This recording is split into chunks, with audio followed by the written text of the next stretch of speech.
o celular para começar a gravação, porque nós estamos, irmãos, não conseguindo ainda fazer a transmissão online, né, em tempo real dos cultos, mas estamos gravando e disponibilizando as mensagens no canal de YouTube da igreja, né? Então, que os irmãos possam acompanhar. Se inscreva lá no canal da Igreja Presbiteriana Getsemane.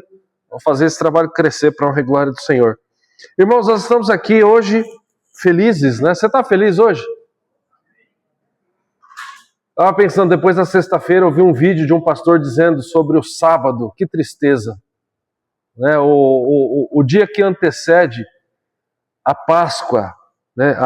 Naquele momento a gente fica pensando em Jesus morto, e a gente tenta olhar para os discípulos, para aqueles que caminharam com ele, os apóstolos, e a gente compartilha do sentimento de tristeza deles, até aquela manhã onde o Senhor ressuscitou.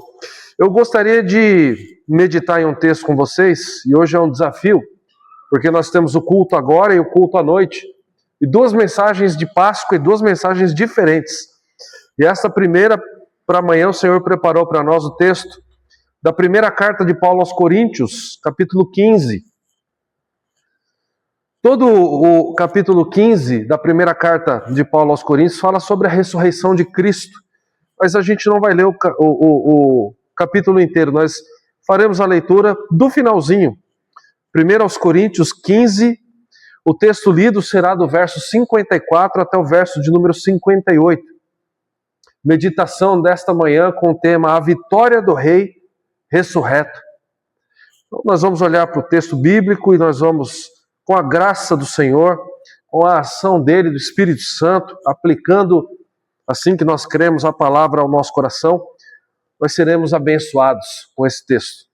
1 aos Coríntios 15, a partir do verso 54 até o verso 58, o texto diz: E quando este corpo corruptível se revestir de incorruptibilidade, e o que é mortal se revestir de imortalidade, então se cumprirá a palavra que está escrita: tragada foi a morte pela vitória. Onde está, ó morte, a tua vitória? Onde está, ó morte, o teu aguilhão? O aguilhão da morte é o pecado, e a força do pecado é a lei. Graças a Deus, que nos dá a vitória por intermédio de nosso Senhor Jesus Cristo. Portanto, meus amados irmãos, sede firmes, inabaláveis e sempre abundantes na obra do Senhor, sabendo que no Senhor o vosso trabalho não é vão. Quando nós olhamos para a Páscoa, nós naturalmente, né, lembramos de Jesus, não é verdade? Você pensa em Páscoa, você pensa em quem? Em Jesus.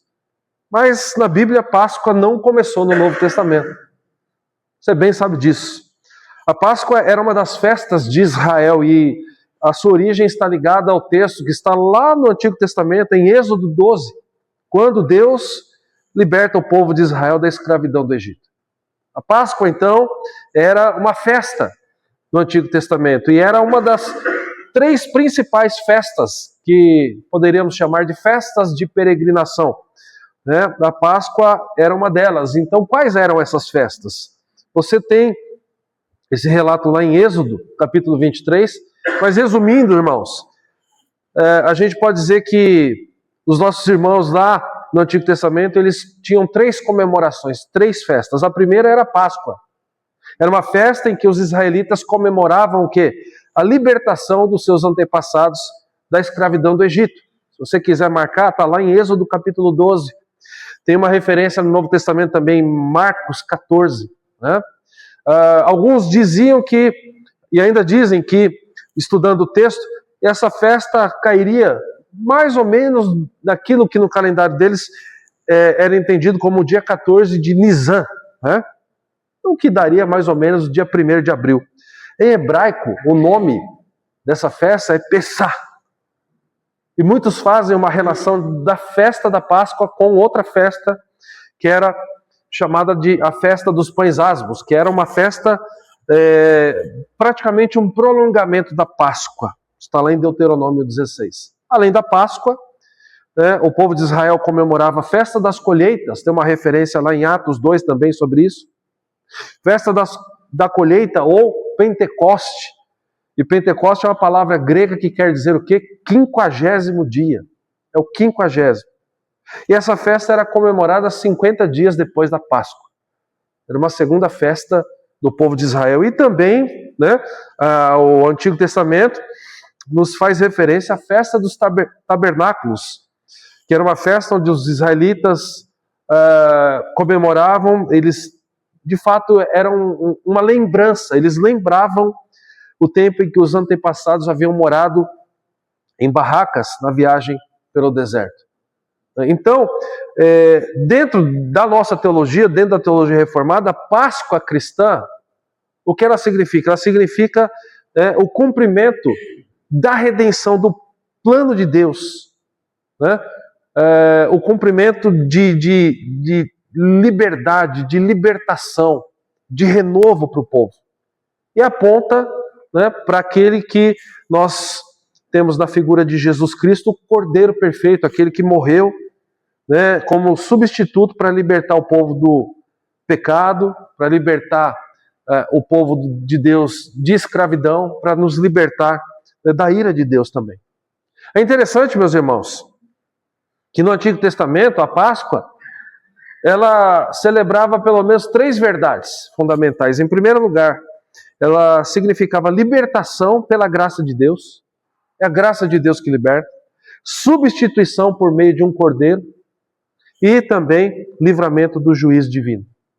E quando a gente olha, né, para isso, e a gente faz referência do Novo Testamento, né, o que o Novo Testamento fala sobre a Páscoa?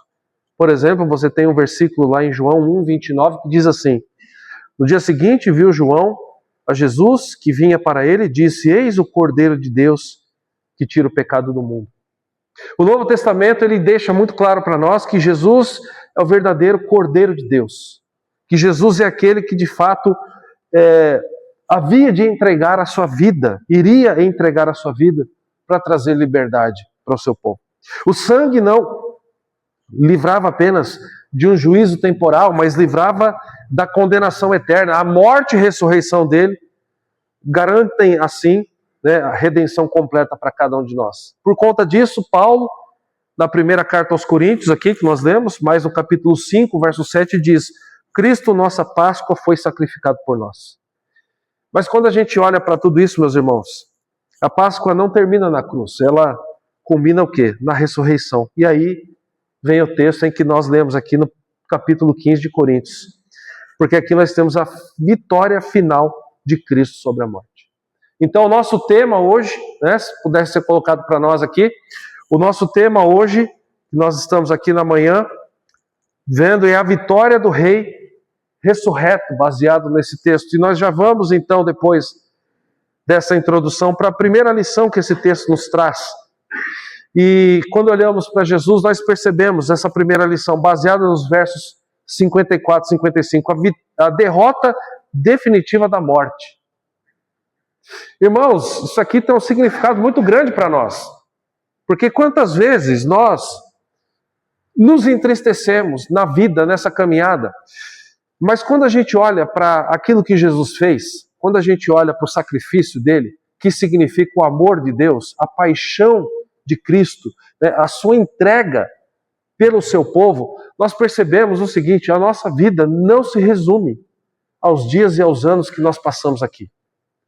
Nós haveremos, né, e havemos de enfrentar a eternidade. Todo ser humano enfrentará de certa forma a eternidade. E só existem 2 situações possíveis: você passará a eternidade toda ao lado de Deus, ou você sofrer eternamente no inferno. Tem gente que diz que Deus, né, não está no inferno, e outros, olhando para a teologia bíblica, diz que lá ele está como ira. Ele está no sentido da sua ira, derramando ira sobre os pecadores. Tem muita gente que diz: todo mundo vai morrer e vai para o céu. Não, Deus ele permite com que seres humanos, né, pereçam no inferno. Porque não existe um ser humano livre do pecado, livre da penalidade do pecado. Não existe. mas existem aqueles que comemoram, como este ponto está dizendo, a derrota definitiva da morte.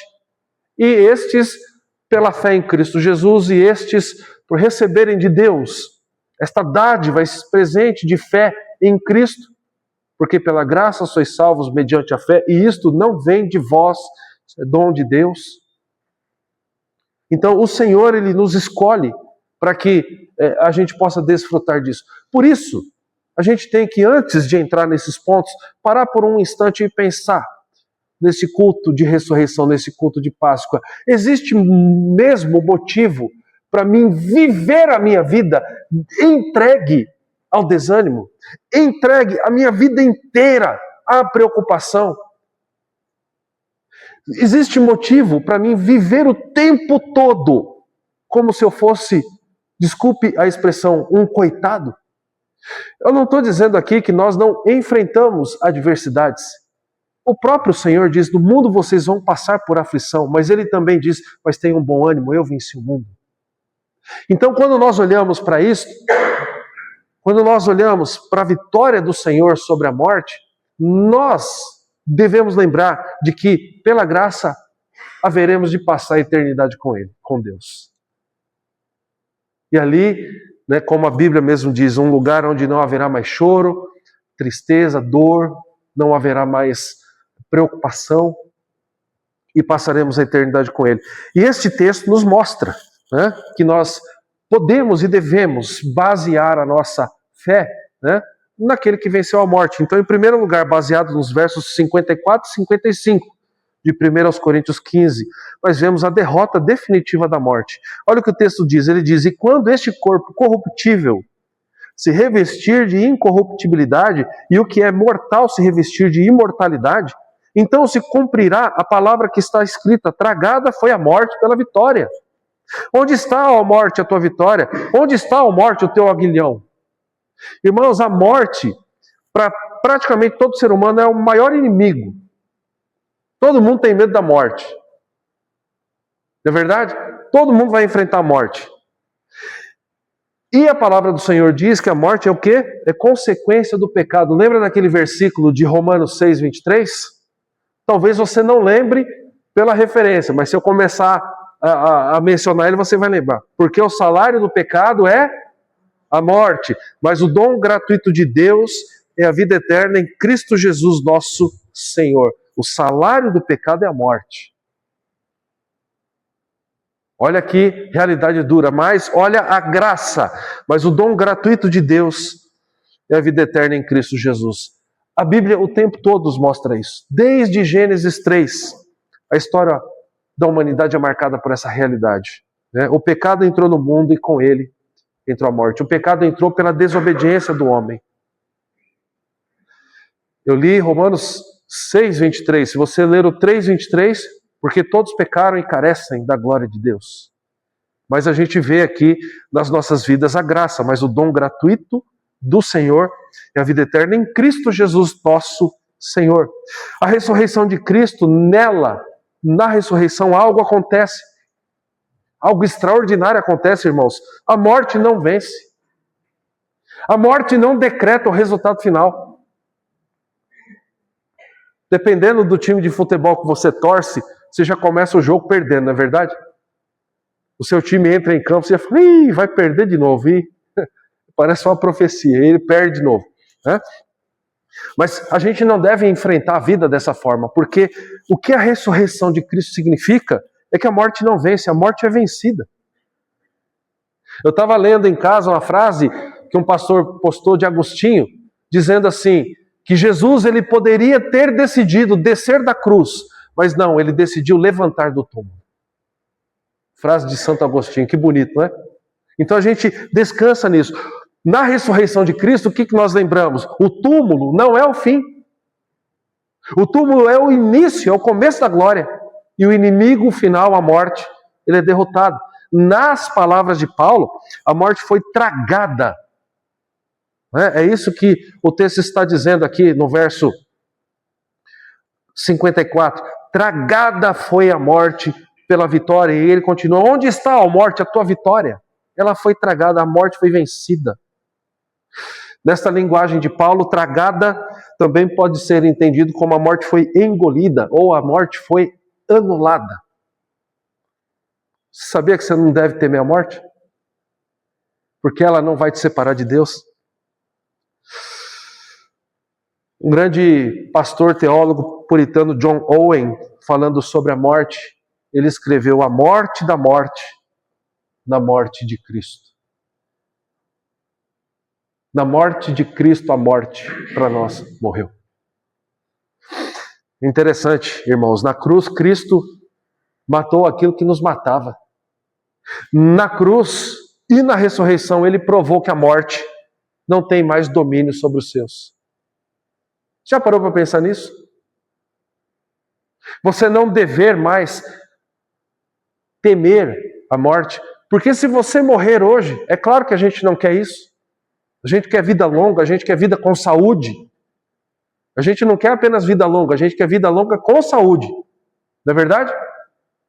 Mas mesmo se a morte se apresentar a nós, nós estaremos eternamente com Ele. Irmãos, quando a gente fala de morte, esses dias, esse final de semana, um jovem foi brutalmente assassinado aqui em Bofete, aqui perto, por conta de uma briga numa praça. Alguém viu isso? Ele foi praticamente linchado. Olha como a morte se apresenta, né, de uma maneira violenta. Esse final de semana também, em Diadema, crianças brincavam na frente da casa, não sei quem viu isso, e de repente um homem completamente bêbado com o seu carro, descontrolado, um homem de 64 anos de idade, bêbado, perdeu o controle do carro, e a cena mostrou as crianças brincando de jogar bola uma com a outra. E o carro foi para cima delas e matou as duas crianças na hora, uma de 5 e uma de 10 anos. Imagine como fica o coração de um pai e de uma mãe. E quando a gente pensa nisso, a gente poderia trazer tantos relatos, né? E mesmo quando a morte, ela se apresenta de uma maneira tranquila. Aquela pessoa que teve uma boa vida, que viveu muitos e muitos anos e morreu dormindo. E a gente fala, nossa, que morte tranquila. Mas é morte, é dolorido. E isso causa pânico para as pessoas. Eu já tive a oportunidade, você provavelmente também, de participar de alguns velórios onde o sentimento era de desespero por não saber o que sucederia a partir daí. Mas para nós, irmãos, é como John Owen disse, na morte de Cristo, a morte para nós morreu. E morreu com este poder, né, de nos ameaçar, morreu com este poder, né, de nos desestabilizar. Então, é isso que nós percebemos com esses versículos 54 e 55. Na morte de Cristo, né, a morte ela foi definitivamente derrotada. E eu e você somos chamados a vivermos, a ter uma vida com essa perspectiva. Então, pegue todos os seus problemas, coloque-os no seu devido lugar. Esses problemas todos não devem e eles não moldam a nossa vida. Porque nós somos, como a palavra do Senhor diz, né, quem levantará acusação contra os eleitos de Deus? É Deus quem nos justifica. É Deus quem nos livra desta penalidade da morte. Mas o texto continua dizendo, e nós temos uma segunda lição. E essa segunda lição, baseada no verso 57, nos ensina que a morte, a vitória, melhor dizendo, ela é garantida, e ela é garantida por intermédio de quem? De Cristo. Então, a Páscoa significa isso. A ressurreição de Jesus significa isso para nós. A vitória garantida por meio de Cristo. Olha o verso 57 da sua Bíblia, diz assim: graças a Deus que nos dá a vitória, mas Paulo diz que nos dá a vitória por intermédio de nosso Senhor Jesus Cristo. Que bênção que nós temos, irmãos. Nós estamos aqui e nós oramos, e como é que nós encerramos a oração? Senhor, eu oro em nome do Senhor Jesus. E o apóstolo Paulo ele está mostrando para nós que essa intercessão, que esta amizade, que esta companhia se dá também quando nós olhamos para esta vitória. A vitória foi garantida por meio de Jesus. Vitória sobre o quê? Sobre a morte, sobre o pecado. Note aqui, meus irmãos, que Paulo não diz, nós conquistamos a vitória. Nós somos vitoriosos por nosso intermédio. Não, ele diz, graças a Deus que nos dá a vitória. Ele está dizendo, quem nos dá a vitória é Deus. Por intermédio, né, de nosso Senhor Jesus Cristo. Isso aqui, meus irmãos, isso aqui é muito profundo para nós. Isso aqui mostra, de fato, o plano redentor de Deus. Na mensagem da noite eu convido vocês a virem. A gente vai basear a mensagem em uma passagem de Apocalipse, dizendo que, de fato, Jesus ele foi, né, perfeito, e Jesus ele foi digno de abrir o livro, desatar os selos e, assim, cumprir todo o desígnio de Deus pela vida de cada um de nós. Então venha, participe conosco à noite também. Mas olhando de volta para esse texto aqui, Deus nos dá vitória. Então nós percebemos que a nossa salvação não é nosso mérito. A salvação não é mérito humano. A vitória não é apenas resultado do nosso esforço. Tudo é graça de Deus. Por que nós estamos aqui cantando? Irmãos, eu fiquei pensando, olha que coisa, né? Olha como é que o pecado está perto, está próximo da gente.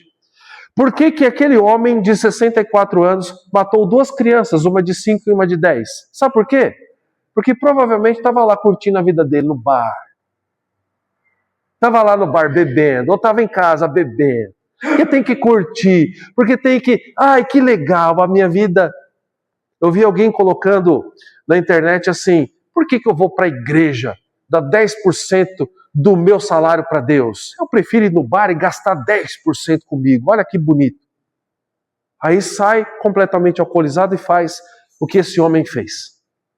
E alguém respondeu assim, muito mais fácil fazer a sua vontade, fazer a vontade de Deus exige coragem. E nós estamos aqui por quê? Porque é o nosso mérito, porque nós somos melhores do que aquele homem de 64 anos que cometeu esse crime? Não, nós estamos aqui porque a salvação não é mérito nosso, é plano de Deus. Nós estamos aqui porque a vitória, esta vitória garantida, ela é garantida pelo intermédio de Jesus, não pelo nosso mérito, pelo nosso esforço. Tudo é graça do Senhor.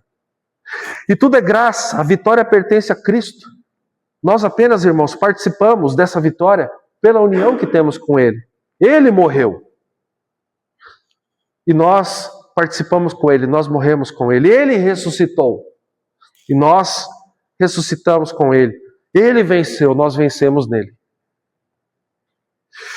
No seminário eu conheci um teólogo chamado Luiz Berkoff. Ele tem um livro muito grande de teologia sistemática que a gente estuda bastante. E Berkoff, falando sobre a ressurreição de Cristo, ele disse, abre aspas, a ressurreição é parte essencial da obra redentora, pois nela Cristo inaugura uma nova realidade para o seu povo.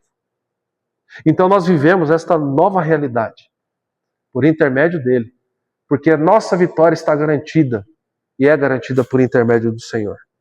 Sem esta obra do Senhor, sem a ressurreição, se o Senhor não tivesse ressuscitado, não haveria justificação para nós. Não haveria nova vida, não haveria esperança futura. Eu vou dizer mais uma vez, sem a ressurreição, não há justificação para as nossas vidas. Imagine que o Cristo, o Jesus sobre o qual você deposita a sua fé, não houvesse no Evangelho relato da ressurreição dele. A gente não poderia dizer que nós fomos justificados. Por quê? Porque de fato ele venceu o desafio. Ele venceu a morte. Ele de fato pagou o preço. Não poderíamos dizer que não vivemos uma nova vida. Viveríamos com todo o entendimento, viveríamos com toda a razão, sem esperança no futuro.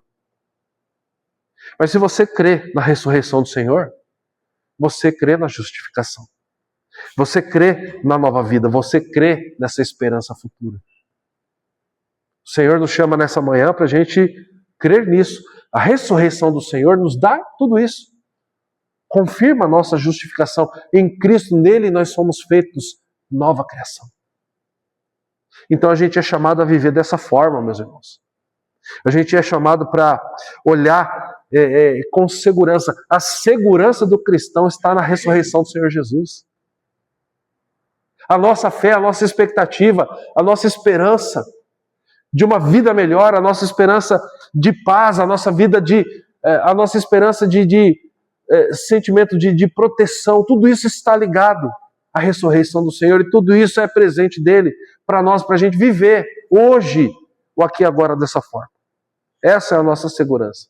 Mas caminhando para o final, o verso 58 nos traz ainda uma terceira lição que eu gostaria de deixar para vocês aqui. O verso 58, ele nos mostra a firmeza na obra do Senhor. Verso 58 nos diz: portanto, meus amados irmãos, portanto, e esse portanto significa, desde que, por tudo isso que nós estamos falando, por tudo isso que eu, Paulo, escrevi para vocês, pela certeza do sacrifício, pela certeza da vitória de Cristo sobre a morte, pela certeza da justificação, da nova vida, da nossa esperança.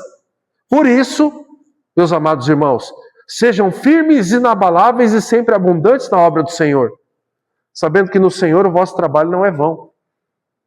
É um chamado para nós que ele está baseado diretamente na vitória de Cristo sobre a morte, na ressurreição. Você consegue perceber isso? Se você ler esse versículo sozinho, parece que o apóstolo Paulo ele está sendo usado por Deus para chamar a gente para o trabalho. Mas se a gente olhasse apenas para ele, a gente poderia entender: eu preciso me esforçar. Eu preciso arregaçar as mangas, eu preciso ir para o trabalho, eu preciso ter disposição. E ele de fato está dizendo isso.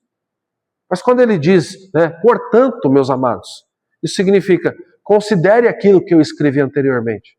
E considerando, a gente deve, então, entender o seguinte, que Paulo está dizendo: meus amados irmãos, sejam firmes e inabaláveis e sempre abundantes na obra do Senhor, porque para vocês é possível, porque vocês têm certeza da justificação de vocês, porque isso foi garantido pela ressurreição de Jesus. Meus amados, sejam firmes e inabaláveis e sempre abundantes na obra do Senhor, porque vocês têm motivos de sobra para descansarem nele, porque através da ressurreição dele, ele garante esta nova vida. Ele garante que a morte não é mais um inimigo intransponível para vocês. Ela foi passada. Onde está, a morte, a tua vitória? Então nós olhamos para a firmeza da obra do Senhor e nós somos chamados a nos conectar com isso que ele está dizendo, mas não apenas baseando no nosso mérito, no nosso esforço, como se devesse partir de mim e de você o desejo de cumprir isso aí, da nossa força. Eu decido. Não. Para nós é possível porque ele permitiu. Para nós é possível, e eu gostaria que você pensasse assim, talvez você, quando pense em servir a Deus, você se imagina assim: eu não tenho dom, eu não tenho jeito, eu não tenho coragem, eu não tenho sabedoria. Mas este chamado para nós, ele está baseado na ressurreição de Jesus. Por isso que Paulo coloca: a ressurreição não é apenas uma doutrina, meus irmãos, para a gente crer. É uma verdade para a gente viver. Você tem que olhar para esse versículo e você tem que entender assim: para mim é possível ser firme, inabalável e sempre abundante na obra do Senhor por aquilo que Jesus conquistou. Ele possibilitou isso. Agora, o que significa ser firme, inabalável e sempre abundante? Firme significa que você não é abalado pelas circunstâncias. Lembra da mensagem de domingo passado? Não olhe para as circunstâncias, olhe para a promessa de Deus sobre a sua vida. Para quem esteve aqui, a gente falou sobre isso. Então, ser firme significa isso. As circunstâncias não nos abalam. A gente não desiste por conta das dificuldades. Por quê? Porque a gente crê em um Deus que venceu a morte por nós.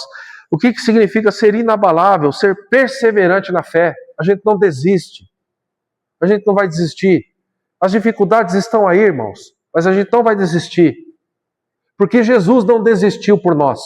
E a gente não vai desistir por Ele. E dessa forma seremos abundantes, ou seja, ativos na obra de Deus. Por quê? Porque Ele continua dizendo nesse mesmo versículo, porque no Senhor o nosso trabalho não é vão.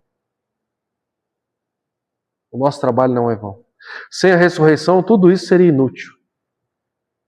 Seria um mero esforço de pecadores perdidos, de um povo que não sabe para onde vai, de um povo que tem uma esperança futura vazia, esvaziada de sentido.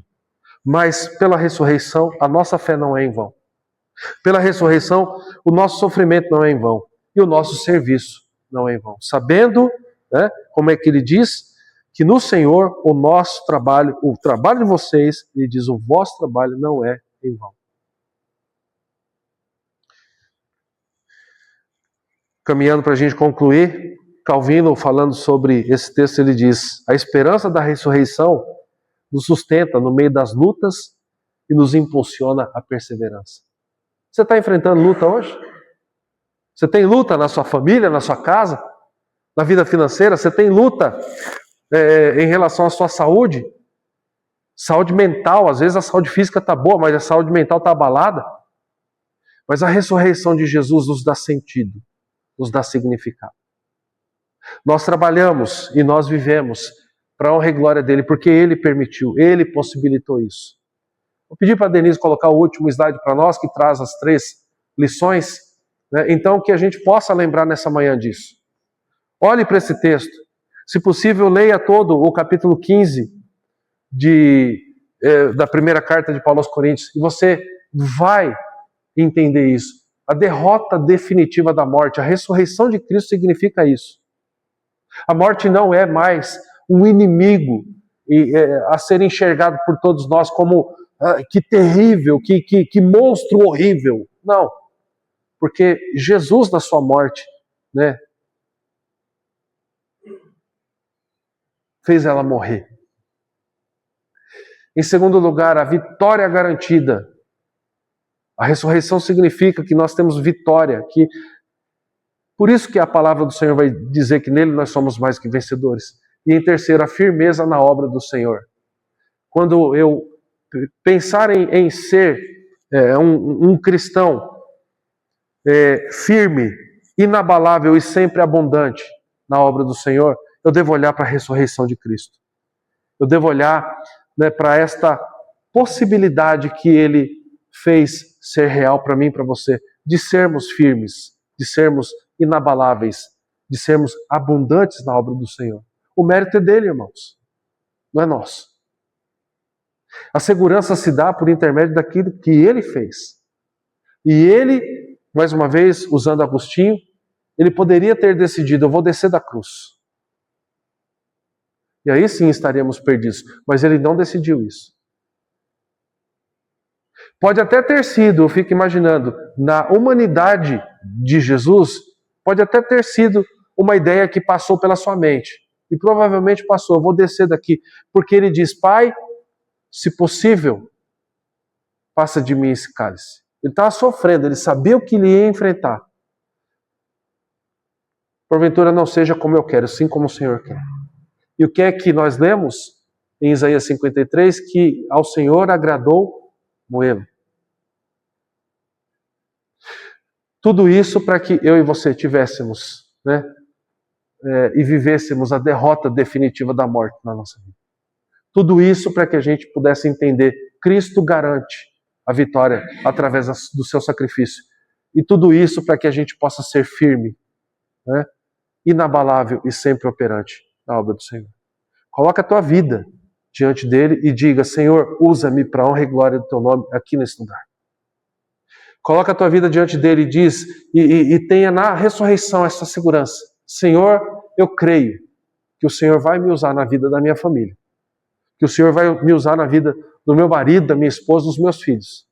Eu creio que o Senhor vai me fazer entender que o Senhor já fez novas todas as coisas.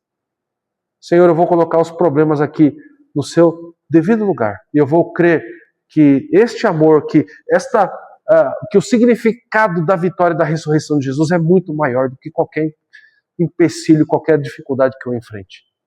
É isso que a gente tem que fazer, irmãos. A gente tem que viver dessa maneira. Eu queria fazer 2 perguntas para a gente encerrar. Você acredita na ressurreição de Cristo? Você crê nisso? Mas talvez essa não deveria ser a principal pergunta, sabia? A principal deveria ser: você está vivendo como alguém que foi unido ao Cristo que ressuscitou? Porque uma coisa é crer, e não é uma coisa pequena, porque a gente crê na ressurreição porque Deus abriu os nossos olhos para isso.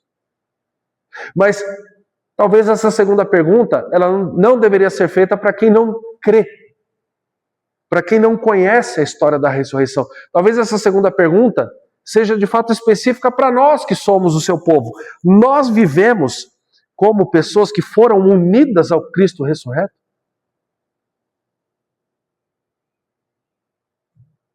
Que tenhamos a esperança daqueles homens que caminhavam na estrada de Emaús. Que tenhamos a expectativa de ter esse encontro com o Senhor dessa maneira. Lembra da passagem? Os homens andavam tristes por tudo aquilo que havia acontecido e de repente quem estava ao lado deles perguntou: por que vocês estão assim? Será que é só você? E eu fico pensando, olha só o que é o ser humano quando Deus não dá visão. Olharam para Jesus e não perceberam que era ele. E na verdade ele estava ali. Irmãos, esse Jesus, ele está comigo, com você. Ele está com a gente. Vamos fechar os olhos, vamos orar. Depois da oração, a gente tem mais uma participação do louvor, né? Não, tem a ceia, né? A cabeça está tão cheia de coisa com o texto de manhã, texto da noite, que a gente vai pulando as etapas. Mas pense sobre esta vida com Jesus. Você tem vivido hoje com o Cristo ressurreto? Talvez seja um momento, meu irmão, de você dizer: Pai, me dá essa graça. Eu preciso rever a minha vida. Eu preciso rever essa caminhada com Jesus.